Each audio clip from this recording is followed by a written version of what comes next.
अज्ञानरूपी अंधाराचा नाश करून हा दीप सर्वार्थाने उजळो हीच शुभेच्छा. दीप अमावस्येच्या लाख लाख शुभेच्छा. नमस्कार. आज आपण दीप अमावस्येची कहाणी ऐकूया. ऐका दिव्यांनो तुमची कहाणी. आटपाट नगर होतं. तिथं एक राजा होता. त्याला एक सून होती. तिने एके दिवशी घरातला पदार्थ स्वतः खाल्ला आणि उंदरावर आळ घातला. आपल्यावरचा प्रमाद टाळला. इकडे उंदरांनी विचार केला, आपल्यावर उगाच आळ आला आहे, तेव्हा आपण तिचा सूड घ्यावा. असा सर्वांनी विचार केला. त्यांनी रात्री हिची चोळी पाहुण्याच्या अंथरुणात नेऊन टाकली. दुसरे दिवशी हिची फजिती झाली. सासूदिरांनी निंदा केली.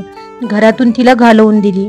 हिचा रोजचा नेम असे, रोज दिवे घासावे, तेलवात करावी, ते स्वतः लावावे, खरी साखरेनं त्यांच्या ज्योती साराव्या, दिव्यांच्या औसेच्या दिवशी त्यांना चांगला नैवेद्य दाखवावा. त्याप्रमाणे ही घरातून निघाल्यावर ते बंद पडलं. पुढे ह्या औसेच्या दिवशी राजा शिकारीहून येत होता. एका झाडाखाली मुक्कामास उतरला. तिथं त्याच्या दृष्टीस एक चमत्कार पडला.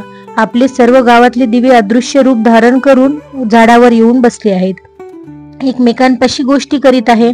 कोणाचे घरी जीवावयास काय केलं होतं, कशी कशी पूजा मिळाली वगैरे चौकशी चालली होती. सर्वत्रांनी आपापल्या घरी घडलेली हकीकत सांगितली.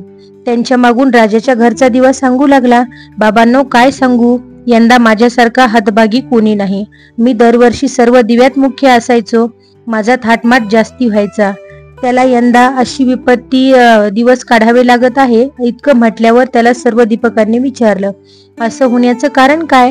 मग तो सांगू लागला, बाबांनो काय सांगू, मी ह्या गावच्या राजाचा घरचा दिवा. त्याची एक सून होती. तिनं एके दिवशी घरातला पदार्थ स्वतः खाल्ला आणि उंदरावर आळ घातला.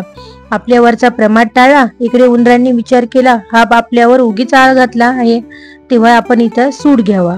असा सर्वांनी विचार केला. रात्री तिची चोळी पाहुण्यांच्या अंथरुणात नेऊन टाकली. दुसरे दिवशी तिची फजिती झाली. सासूदिरांनी निंदा केली. घरातून तिला घालवून दिली. म्हणून माझ्यावर हे दिवस आले. ती दरवर्षी माझी मनोभावे पूजा करीत असे. तिथं असेल तिथं खुशाल असो असं म्हणून तिला आशीर्वाद दिला. घडलेला प्रकार राजाने श्रवण केला. आपल्या सुनेचा अपराध नाही अशी त्याची खात्री झाली. घरी आला. कोणी प्रत्यक्ष पाहिले आहे काय म्हणून चौकशी केली.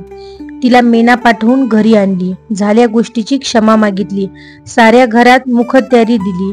ती सुखानं रामराज्य करू लागली. तर जसा तिला दीपक पावला तसा तिच्यावरचा आळ टळला. तसा तुमचा आमचा टळो.